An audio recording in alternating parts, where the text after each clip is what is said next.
very good evening to you. Care home residents in England will be allowed to have a second regular visitor indoors from the 12th of April in a further relaxation of coronavirus restrictions. Babies and young children won't be counted in the limit, meaning some residents will be able to see small groups of loved ones for the first time in months. Daniela Ralph reports. Kept apart from the people he loves, the family that offer him security and reassurance.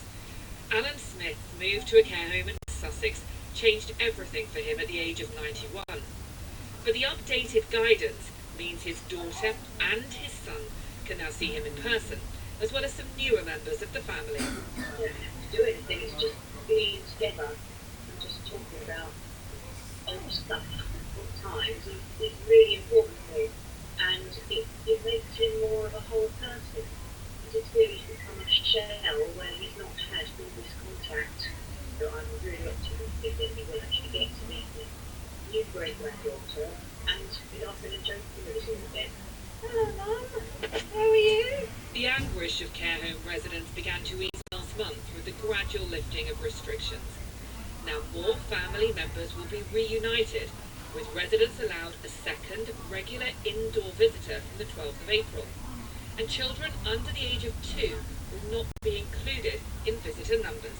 Visiting is one of the things that makes life worth living if you live in a care home. It's so important, both for the resident in the care home, but also for their family members, loved ones who want to visit them. We know that in care homes we've got there may be grandparents, maybe great-grandparents who haven't had a chance to see new arrivals to their family during the pandemic, and this will be the chance for that to happen. The government says the changes can go ahead because of a drop in community infection rates as well as the extensive vaccine rollout. In line with existing rules, visitors must provide a negative test result and wear PPE. The enforced family separations have been agonising for so many. For care homes, it remains a delicate balance between protecting residents and opening up to family visits. The government's full guidance will be published next week. Daniela Ralph, BBC News. Well, the latest government figures show there were 3,423 new coronavirus infections reported in the latest 24-hour period, the lowest number since the middle of September. It means on average 3,987 cases were reported per day in the past week. 3,536 patients remain in hospital with COVID-19. 10 deaths were reported in the latest 24-hour period. That's of people who died within 28 days of a positive COVID-19 test. On average, in the past week, 36 deaths were announced every day, taking the total number to 126,826. On vaccinations, just over 107,000 people have had their first jab in the latest 24-hour period, bringing the total to just over 31.4 million people, and 5.2 million people have now had 2 doses.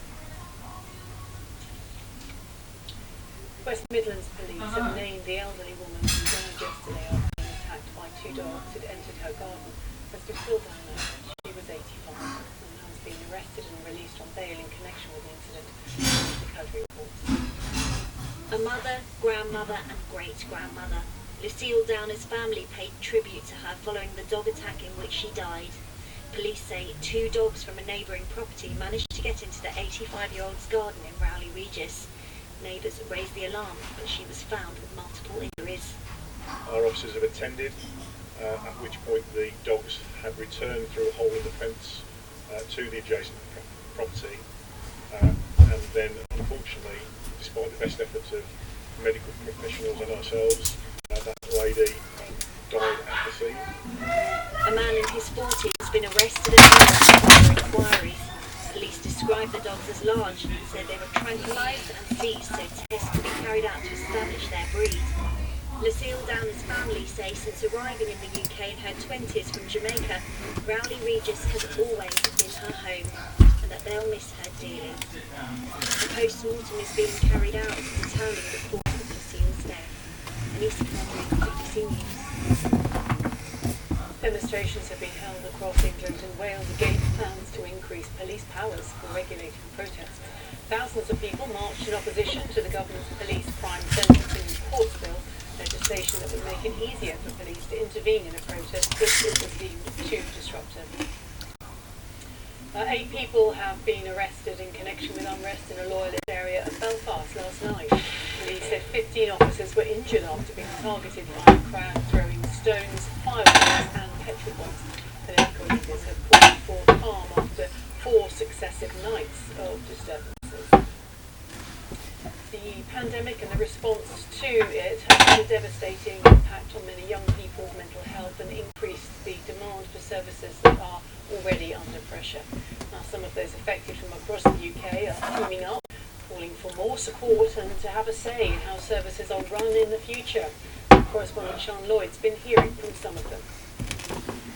I struggled with anxiety, depression and an eating disorder. I got put on a waiting list which was about 14 months long, during which time I just got worse and worse. And I feel like the sad thing is it's not just me, that this is a common theme.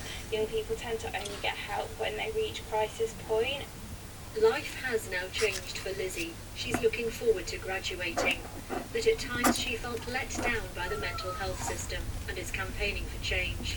If you go for mental health support and you're told you're not sick enough, it's really, really hard to deal with. It makes you feel really invalidated and really worthless, and I think that can then push people into other behaviours, feeling like they need to make themselves worse in order to qualify for the treatment.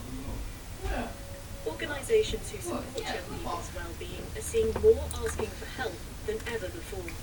During lockdown, online videos and virtual counselling have been a way to keep going. But they warn that the legacy of the COVID pandemic means they'll need to expand their services in the future. The lack of social life that we have around schools, universities, and also the difficult home environments as well that a lot of young people have been concerned around news, and all of these things are increasingly putting pressure on and making things more and more difficult. Do you think that there are barriers? These young people, part of a group from across the UK, want decision makers to recognise their mental health needs as a priority in any COVID recovery plan. If we don't solve these problems, then the inequalities that already exist and have been highlighted and exacerbated by the pandemic will continue to grow, and young people will just be put at an even worse disadvantage than we are now. There are some fantastic mental health services out there, but they are quite inconsistent. As a young person seeking mental health support for the first time, I was made to feel quite uncomfortable, and I didn't feel listened to. If things aren't improved, what will the danger, do you think, for the future? The way I view mental health is an unseen pandemic that is plaguing our youth, and like COVID, it needs dealt with now. By speaking up, they hope to shape a better future. Sean Lloyd, BBC News, Birmingham. Now, the last ships stranded by the giant container vessel that was stuck in Egypt's Suez Canal have now passed through the waterway, the canal authorities say.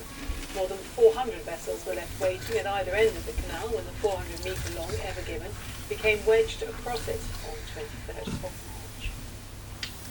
There was a big surprise in the Premier League as West Brom, who are second from bottom, beat Chelsea 5-2. McGregor watched the match. Going into this game, Chelsea were unbeaten under Thomas Tuchel, a run stretching back 12 matches. That looks set to continue with a little help from the post. Christian Pulisic opening the scoring. And Chelsea have the lead. A minute later, a key moment in the match. Thiago Silva sent off. A second yellow for a late tackle. With half-time approaching, Sam Allardyce probably had the team talk mapped out.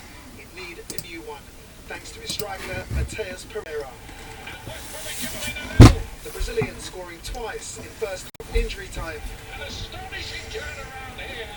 An hour gone, it was 3-1 thanks to this volley from Callum Robinson, rocking the baby and Chelsea's boat.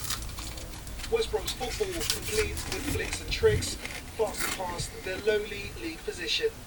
The Yang making it 4. A game which produced 7 goals and a surprise win at Stamford Bridge. Enough to put a smile on the face of the West Brom manager.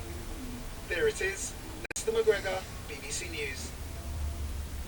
Alright, that's it. We're back with the late news at 10 o'clock now on BBC One. It's time for the news where you're. Bye-bye.